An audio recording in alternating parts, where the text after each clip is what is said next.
안녕하세요, 카보스입니다. 정비 경력 34년의 정비사가 중고차 보는 법 알려드리겠습니다. 이 영상을 저장하시고 차 보러 가시기 전에 한번 보고 가세요. 자, 중고차 보는 순서는 이렇습니다. 첫 번째, 차량 외관 및 사고 유무. 두 번째, 엔진룸, 차량 하부. 세 번째, 타이어, 휠 그리고 브레이크.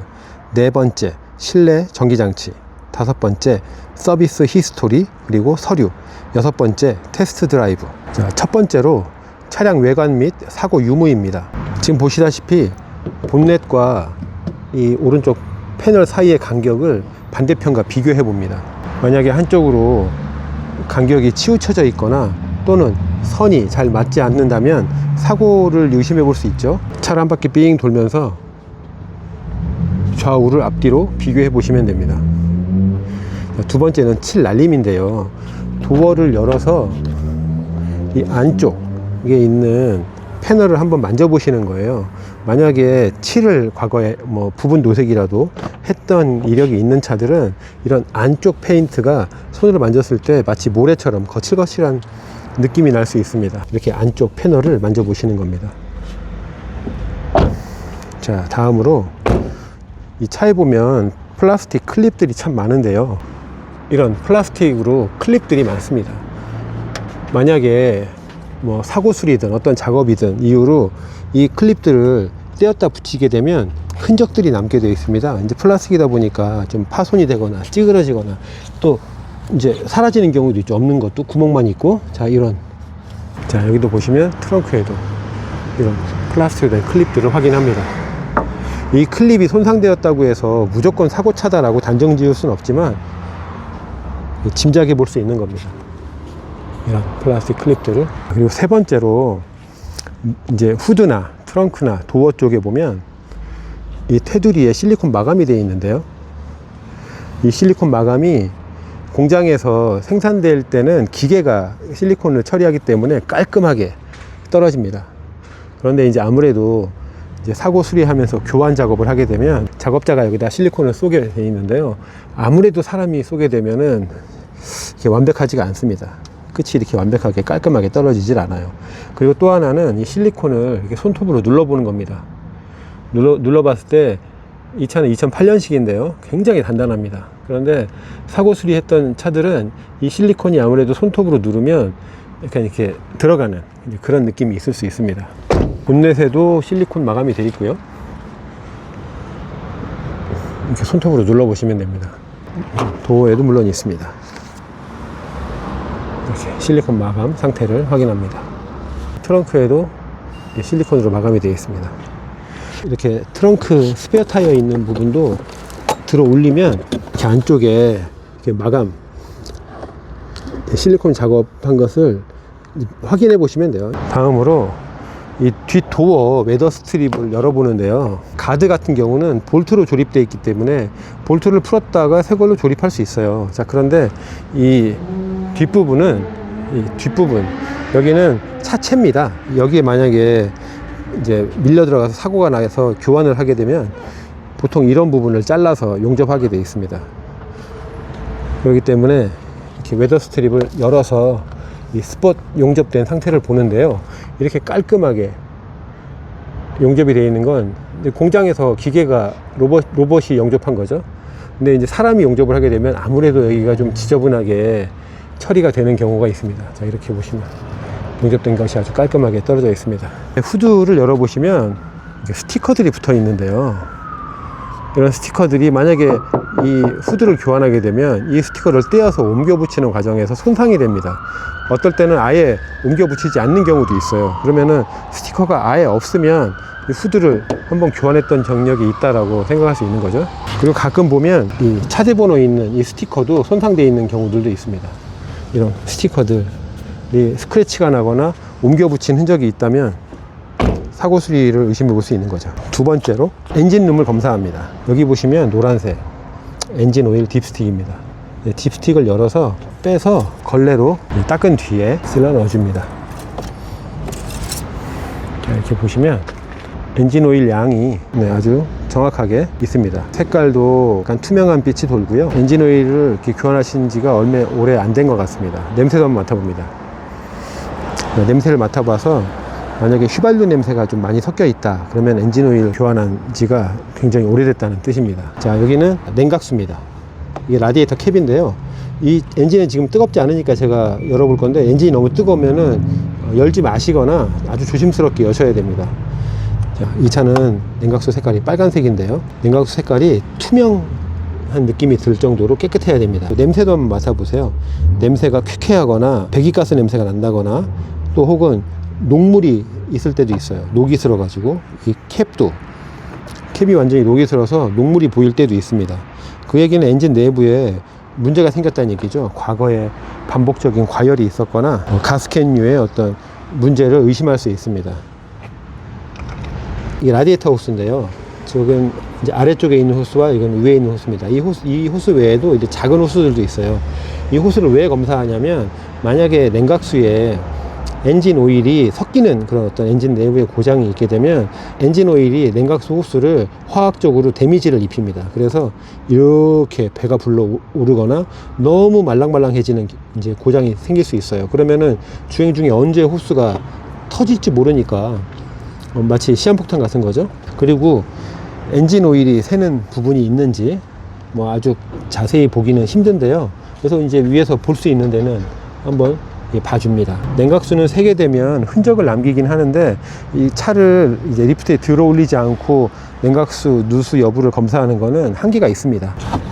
엔진 오일 누유 여부와 저 밑에 있는 건 드라이브 벨트인데요, 드라이브 벨트가 잘 걸려 있는지 또 안쪽에 크랙 간 것이 있는지를 이제 보실 수 있으면 이제 한번 봅니다. 자, 그 다음으로 브레이크 플루이드인데요, 캡을 열어서 양이 있는지 또 이제 검사하시기가 쉽지 않아요. 색깔이라든지 상태라든지. 이거는 브레이크 플루이드를 검사하는 그 테스터 장비가 있지 않으면 검사하기 힘들지만, 그래도 양이나 상태 정도는 볼 수 있습니다. 자, 뚜껑을 뒤집어서 막 너무 지저분하게 거품이나 이끼 같은 것들이 있는지 한번 검사해 줍니다. 자, 여기 보시면 배터리가 있는데요, 배터리도 뚜껑을 열어서 이 터미널이 깨끗한지, 여기에 만약에 누수가 있게 되면은 여기에 앙금이 막 이렇게 올라옵니다. 이끼처럼. 좌우 다 깨끗한지 확인하시면 됩니다. 시동을 걸고 엔진룸을 한번 검사해 볼 텐데요, 시동이 한 번에 걸리는지도 한번 봐주는 거죠. 네, 좋습니다. 시동이 걸렸고요. 엔진 소리가 뭔가 때리는 소리가 나는지 아니면 긁히는 소리가 나는지 너무 요란한지 뭐 이 정도 봐줍니다. 그리고요, 시동이 걸려 있는 상태에서 엔진 오일 딥스틱을 살짝 빼보세요. 빼봤는데 저쪽에서 연기가 올라오거나 아니면 어떨 때는 공기가 이렇게 빨려 들어갈 때도 있습니다. 공기가 빨려 들어가면서 엔진 RPM에 변동이 오기도 하죠. 연기가 안에서 너무 많이 나오는지 공기가 빨려 들어가는지를 검사합니다. 이렇게 이제 만약에 엔진에 문제가 있는 차들은 딥스틱을 딱 뽑는 순간 공기가 빨려 들어가는 소리를 들으실 수 있는 경우도 있어요. 아니면 연기가 막 올라오거나, 또 시동이 걸린 상태에서 엔진 오일 주입구 캡을 열어봅니다. 자, 이걸 열어봤을 때 연기가 너무 많이 나오거나 혹은 공기가 빨려 들어가는 경우도 있어요. 공기가 막 빨려 들어가는 문제가 있거나 너무 많이 가스가 압력이 밖으로 나오거나 하는지를 검사해 봅니다. 이 캡을 뒤집어서 혹시 카본이 많이 빌드업 됐는지 안에다 한번 들여다 보시는데, 만약에 카본이 너무 많이 빌드업 됐다면, 여기에 카본이 보인다면 엔진 안에는 어마어마하게 카본이 쌓여 있는 겁니다. 시동이 걸린 상태에서 배기구도 한번 공사해 보셔야 돼요. 일단 냄새를 맡아보세요. 이 배기가스가 옛날에는 아주 냄새 맡기 힘들었지만 지금 차들은 솔직히 웬만한 그 도시 공기보다 깨끗합니다. 그래서 냄새를 맡아보셔가지고 냄새 맡기가 너무 불편하거나 눈이 따갑거나 그러면 촉매장치에 문제가 있거나 엔진에 문제가 있는 것이라고 볼 수 있겠죠. 자, 또 하나는 이렇게 손을 갖다 대보시는 거예요. 그래서 손바닥으로 이렇게 연기가 나오는 맥동이 느껴지는 것 또한 엔진에 문제가 있는 것입니다. 그리고 또 이렇게 손에 이렇게 축축한 그 습기가 느껴지면은 엔진 연소가 잘 되고 있다라고 볼 수 있는 거죠. 자, 또 걸레를 준비하셔서 검댕이가 너무 많이 나온다, 문제가 있는 겁니다. 엔진 오일이 같이 타는 거일 수도 있고요. 자, 이렇게 시커멓게 묻어 나옵니다. 엔진 오일이 같이 타거나 아니면 연료가 너무 농후하게 이제 분사되는 거라고 볼 수 있죠. 다른 차들이 있는데요,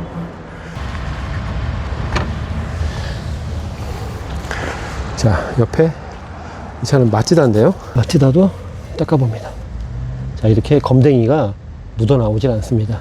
이렇게 검댕이가 묻어나오지 않는 게 정상이에요. 하물며 디젤 엔진도 DPF가 있다 보니까 배기구에 검댕이가 묻어나오질 않습니다. 근데 이제 이 차는 배기구가 일단 보기에도 새카맣고 이런 수건으로 안에를 닦아보니 검댕이가 너무 많이 묻어나오면 엔진에 좀 문제가 있다는 얘기죠. 사실 이렇게 검댕이가 많이 묻어나오는 차는 안 사시는 게 좋아요. 세 번째, 타이어와 휠, 브레이크 상태를 검사해 볼 건데요. 타이어 마모 상태는 이렇게 동전을 넣어 보셔도 되고 손가락으로 이렇게 만져 보셔도 돼요. 그래서 이제 마모가 많이 되면 교체 비용을 고려해 보셔야 되기 때문에 가급적이면은 마모가 많이 되지 않은 타이어가 구매하시는 데는 유리하시겠죠. 자, 그런데 이렇게 타이어가 이렇게 안쪽으로 편마모가 많이 먹은 거는 얼라이먼트가 맞지 않거나 하체 부품, 서스펜션 부품에 문제가 있다고 볼 수 있습니다. 네 바퀴 다 균일하게 마모가 돼 있는지, 또 타이어 브랜드 4개가 동일한 브랜드인지, 최소한 뒷바퀴 2개, 앞바퀴 2개는 동일한 브랜드인 게 좋겠죠. 만약에 타이어 브랜드가 제각각이라면 이 전에 타던 차주나 혹시 중고차 매매상에서 약간 관리를 좀 소홀하게 할 수 있습니다. 다음으로 많은 분들이 궁금해 하시는 게 이 타이어 제조 연도를 어떻게 보냐 이건데요. 자, 여기 보시면 4822라고 써 있죠. 앞에 숫자 48은 48번째 주에 만들어졌다. 뒤에는 2022년도다. 이 타이어는 2022년도 48번째 주에 만들어진 거죠. 2022년도 말에. 자, 이거는 0722라고 써 있습니다.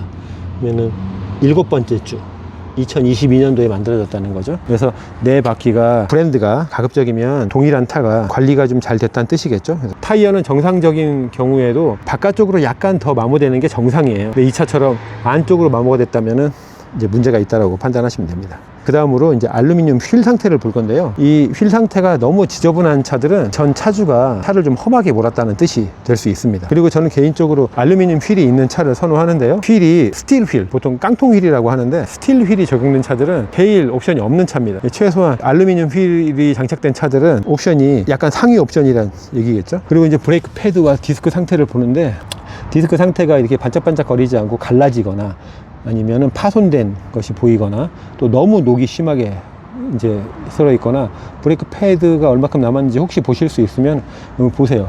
어차피 브레이크는 소모품이긴 하지만 차를 구매하신 뒤에 이거를 교체할 때 그 비용까지 고려를 해 보셔야 되기 때문에 남아 있는 게 아무래도 유리하겠죠. 자, 네 번째, 실내 전기장치인데요. 일단 실내에 들어가셔서 시동을 한번 걸어 봅니다. 시동이 경쾌하게 걸리는지, 시동이 지연되는 것은 없는지, 또 시동 걸었을 때 진동이나 소리는 나지 않는지를 검사해 봅니다. 자, 시동을 걸어 보겠습니다. 시동이 경쾌하게 걸리고 계기판에 경고등이 다 사라지는지를 검사합니다. 자, 경고등이 사라지고요. 자, 일단 중고차를 사시기 전에 차를 검사할 때는 차 안에 있는 모든 전기장치를 다 눌러 보셔야 돼요. 모든 전기장치. 그 중에서도 가장 중요한 건 이제 두 가지라고 할 수 있는데요. 모든 전기장치가 그렇지만 파워 윈도우를 작동할 때 일단 작동하는지, 또 작동하면서 소음이 나진 않는지 네 문짝 다 확인해 보시고요. 여기 헤드라이트, 파크라이트, 방향지시등, 또 앞에 와이퍼랑 워셔가 잘 작동하는지도 검사해 보시고, 가장 중요한 것이 바로 이 에어컨과 히터인데요. 에어컨을 틀어봅니다. 에어컨을 검사해 보실 때도 이 가장 낮은 팬 속도에서부터 모든 단계를 다 검사해 보셔야 돼요. 만약에 로우 작동하고 그 다음 작동하는데 얘가 바람이 아예 안 나온다, 그런 고장이 있을 수 있거든요. 그래서 모든 스피드 바람 풍속을 다 확인해 보십니다. 그리고 여기 바람 방향 조절하는 것도 있는데요. 바람 방향도 다 눌러 보셔야 돼요. 왜냐면 요즘 차들은 이 바람 방향 조절이 이 전기식으로 모터가 작동을 하는데요. 그 모터가 작동을 안 할 수도 있고, 작동을 하는데 톱니바퀴가 넘는 따다다다닥 하는 소리가 나면서 제대로 방향 전환이 이루어지지 않는 경우도 있을 수 있습니다. 또 여름에 차를 사러 가시면은 에어컨만 검사하시고, 또 겨울에 차를 사러 가시면은 히터만 보실 수 있는데요. 히터와 에어컨 모두 다 검사해 보셔야 됩니다. 이렇게 방향 전환이나 또 실내기, 외기 전환할 때, 뜨거운 바람 또 찬바람 전환할 때도 혹시 이 내부에 있는 에어 컨디셔닝 장치에 어떤 소음이라든지 작동 안 하는 게 있는 것인지를 차를 사기 전에 검사하셔야 돼요.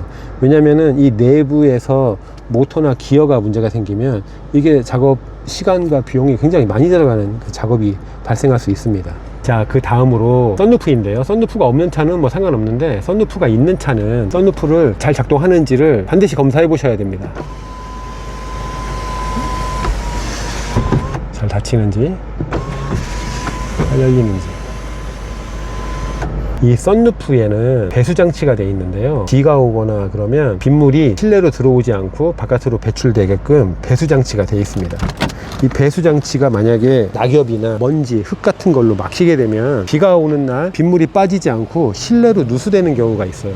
그러면은 실내에서 꿉꿉한 곰팡이 냄새가 나거나 이 누수된 빗물이 전기장치, 전자장치에 들어가서 워터 데미지를 주는 경우도 있을 수 있습니다. 썬루프의 배수장치를 어떻게 검사하는지 보여드리겠습니다. 지금 이렇게 썬루프를 보시면 저 안쪽에 그 구멍이 있습니다. 양쪽에 다 있어요. 자, 저기 보입니다. 저 안에 구멍이 있는데요, 저게 배수구예요.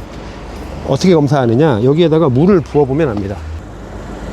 조심스럽게 물을 부어 봅니다.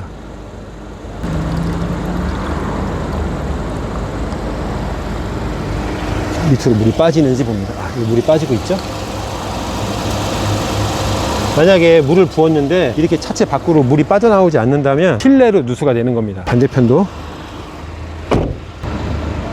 물을 그냥 붓습니다. 밑으로 물이 빠지는지. 물이 빠집니다. 이 썬루프 배수 장치는, 자 보시면은, 자 이 부분, 여기쯤에 배수구가 있는데요, 이 배수구가 이렇게 파이프를 타고 필러를 타고 밑에까지 연결되어 있습니다. 근데 이 중간에 연결 부위가 플라스틱 파이프 사이에 이제 고무 호스로 연결되어 있는 차들이 있는데요, 이 연식이 오래되다 보면 고무가 수축되면서 짧아져서 이탈되는 경우가 있을 수 있어요. 그러면은 비가 오거나 이 위에 물을 부어서 검사하실 때 여기가 젖어내리는 경우가 있을 수 있는 거죠. 자, 그리고 변속기 상태를 검사해 보겠습니다. 요즘 차들은 변속기 오일을 따로 검사할 수가 없어요. 차를 호이스트에 올려서 밑에서 검사를 해야 됩니다. 그러니까 중고차를 보러 가셔가지고 미션 오일까지 검사하기는 좀 무리가 있을 수 있습니다. 하지만 이렇게 시동을 건 상태에서 레버를, 지금 파킹에 되어 있는데요, 후진에 놔보시고 진동이 있는지, 떨림이 있는지, 또 파킹에 냈다가 추진해 놨을 때 이렇게 텅 하면서 충격이 오기도 합니다. 자, 중립에 놓고요, 드라이브에 놔봅니다. 충격이 있는지 느껴보시는 거죠. 자, 또 하나, 지금 이 차는 이 변속 레버를, 변속을 바꿀 때마다 RPM의 변화가 생기는데요, 지금 보시면 이제 파킹인데요, 제가 후진에 놔보겠습니다. 후진에 놓을 때 저기 오른쪽에 보이는 게 RPM 미터인데요, 자 후진에 놔보겠습니다. 자, 이렇게 해서 후진. 자, RPM이 한번 이렇게 내려갔다가 올라가죠. 왜냐면 이 차는 이제 구형 그 토크 컨버터식 트랜스미션이다 보니까 이렇게 엔진에 부하가 걸리는 게 RPM 미터로 보이는 겁니다. 또 중립에 놔볼게요. 약간 올라갔다가 다시 내려오죠. 왜냐면 부하가 빠지니까. 다시 또 드라이브 놔봅니다. 하지만 요즘에 나오는 DCT, 더블 클러치가 적용된 트랜스미션은 이렇게 RPM의 변화가 없을 수도 있어요. 그러니까 너무 이거에 연연하실 필요는 없고요. 파킹에서 후진 놓을 때, 중립 놓을 때, 드라이브에 놓을 때 차가 이렇게 충격이 어떻게 오는지, 몸에 느껴질 정도로 오는지를 검사하시면 됩니다. 자, 5번째, 서비스 북 히스토리와 차량 그 등록증 및 서류 점검을 할 건데요, 블록박스를 열어봅니다. 이 차량 서비스 히스토리는 굉장히 중요합니다. 왜냐하면 서비스를 제대로 과거에 받지 않아서 엔진 내부에 보이지 않는 데미지가 생긴 차들은 우리가 눈으로 봐서는 알 수가 없어요. 그때는 이전에 엔진 오일 서비스를 얼마나 주기적으로 신경 써서 잘 받으면서 관리가 된 차인지 이 서비스북 기록을 통해서 알 수 있습니다. 어떤 차들은 서비스북이 아예 없는 차들도 있는데요, 좀 곤란하죠. 이 차는 2008년식인데요 여기 2008년도에 서비스를 받고 여기 직인이 찍혀 있습니다. 렉서스 직인이. 그리고 2009년도 없습니다. 2009년도 렉서스 직인이 찍혀 있죠. 10년도, 2010년도, 2011년도 또 직인이 빠졌네요. 여기는 서비스를 받았다고 이게 16년, 2018년도 이렇게 써 있긴 한데 직인이 없어요. 서비스 센터 직인이 없으면 이거는 어떻게 신뢰하기가 쉽지 않습니다. 물론 뭐 서비스를 받고 여기다 기록해 놨겠지만, 자 여기는 아예 없습니다. 서비스 기록이 없어요. 그러면 97,000km에서 17만 km 사이에는 이건 뭐 오일을 어떻게 갈았는지 이제 알 수가 없는 겁니다. 조금 전에 이 차가 배기구에 검댕이가 굉장히 많이 보였었는데요, 이 문제일 수 있습니다. 이렇게 서비스를 안 받게 되면은 엔진 내부에 문제가 생겨요. 피스톤 링에 문제가 생겨서 엔진 오일이 탈 수도 있고요. 또 엔진 부하가 많이 걸려서 쇳가루가 나올 수도 있고, 여러 가지 그런 지금은 알 수 없는 이제 문제를 안고 있을 수 있습니다. 그 다음에 2022년도부터 또 서비스가 시작됐는데요. 22, 23, 23년, 24년도, 25년도. 자, 뭐 여기는 뭐 괜찮지만 문제는 여기입니다. 이때 서비스 기록이 없는 것 때문에, 이래서 서비스 북이 있느냐 없느냐 굉장히 중요하고요. 서비스 북이 있다면 이렇게 레귤러하게 서비스를 받은 기록이 있는지를 확인하셔야 됩니다. 자, 이제 중고차 이력을 조회해 볼 수 있는데요. 한국에서 중고차 이력 조회하는 사이트 주소, 그리고 호주에서 중고차 이력 조회하는 사이트 주소를 자막으로 넣어드리겠습니다. 자, 이제 테스트 드라이브를 해보겠습니다. 테스트 드라이브를 할 때는요, 주행 성능이 어떤지, 브레이크 성능은 괜찮은지, 주행 중에 변속 상태, 변속을 하는데 충격이 오거나 혹은 RPM은 올라가는데 차는 안 나가는 그런 트랜스미션에 슬립이 발생하는지를 검사를 해보셔야 됩니다. 물론 테스트 드라이브를 하기 힘드신 경우도 있는데, 그래도 가급적이면 동네 진짜 한 바퀴라도 한번 돌아보시는 거를 추천드립니다. 왜냐면 아까 차체 하부를 볼 수가 없었는데요. 왜냐면은 차가 낮은데 차 밑에 하부를 현실적으로 볼 수가 없어요. 그럴 때는 동네 한 바퀴라도 시운전을 통해서 차에서 혹시 삐그덕삐그덕 하는 소리가 나는지, 차가 덜커덕덜커덕 하는 어떤 유격이 느껴지는지, 주행 중에 타이어 소음이나 혹시 베어링 소음이 나는지를 점검을 해 보셔야 됩니다. 자, 그러면 이제 주행 테스트를 한번 해보겠습니다. 서행으로 운행해 보시고요. 또 약간 고속으로도 운행해 보실 수 있으면 해 보시는 게 좋습니다. 왜냐면 서행으로 운행할 때 변속 시 충격이 없던 차가 약간 이제 고속으로 운행할 때 변속 시에 충격이 오는 경우도 있어요. 변속할 때 충격이 오는 차도 있고요.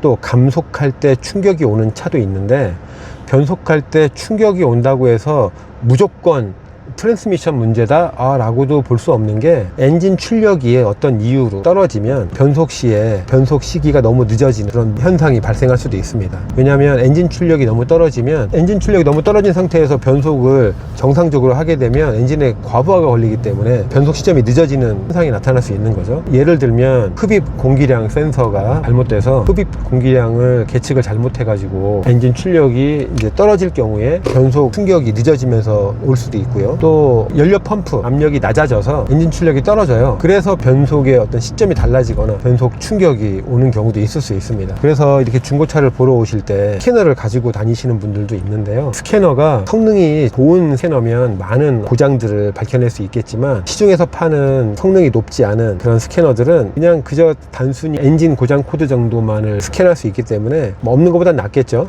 스캐너가 있으신 분들은 스캔 해보시는 것도 좋습니다. 스캐너를 사용해서 스캔을 했는데 만약에 엔진에 고장 코드가 없다고 해서 엔진이 완전히 이상이 없다고 단정 짓는 것도 무리가 있습니다. 자, 이렇게 이제 테스트 드라이브를 할 때 그 주행 성능도 중요하지만 브레이크 성능이 무엇보다 중요해요. 브레이크도 살살도 밟아보시고 좀 세게도 밟아보시면서 페달이 너무 깊이 들어가진 않는지, 페달로 진동이 오진 않는지, 또 브레이크를 밟을 때 진동이 오는 경우도 있을 수 있거든요. 브레이크 디스크가 변형이 갔다든지 그러면 덜덜덜덜하는 진동이 전해질 수도 있습니다.